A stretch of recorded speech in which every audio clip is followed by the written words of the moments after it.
Oh yeah, that's what they talk about. They used to call it, say it didn't have a bottom. Somebody went down in there a long time ago, and I think that's probably where that came from. But it goes a long way back up in there. That much I do know. I didn't have any idea, although you realize that there is a large amount of water because we can't take that kind of water out of it without there being quite a bit of water back up here.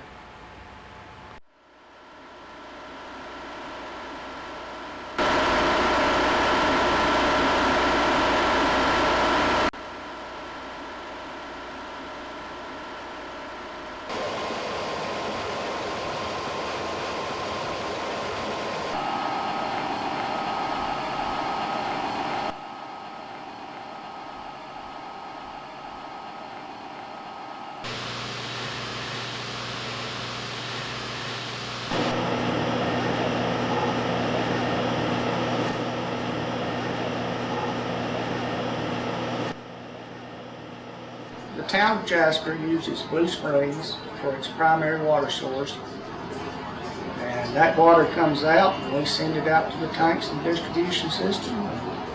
The treatment plant produces 1.6 million gallons a day is the maximum it can produce for use on average from the spring, about 1,050,000 gallons a day. All right, so I think, Jason, the first time, how many times have you dived this? How did you find out about the blue hole?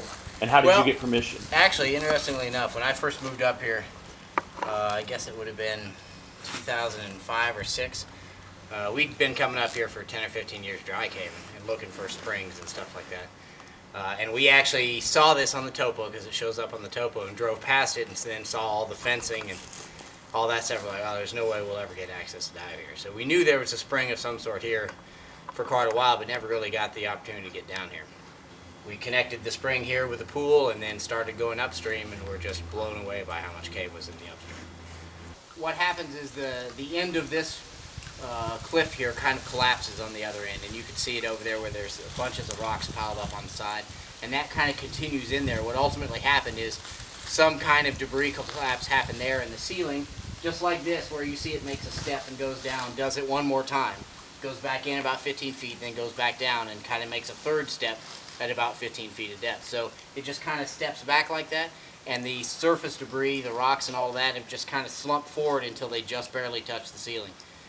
And in addition to there, and you'll see it if you go over there, there's a large log that stretches across that area, and the entrance is right behind that log, and it's just all it is a little gap that's just big enough that you could slip through between one of the juts in the ceiling and where the surface debris is kind of collapsed down below it.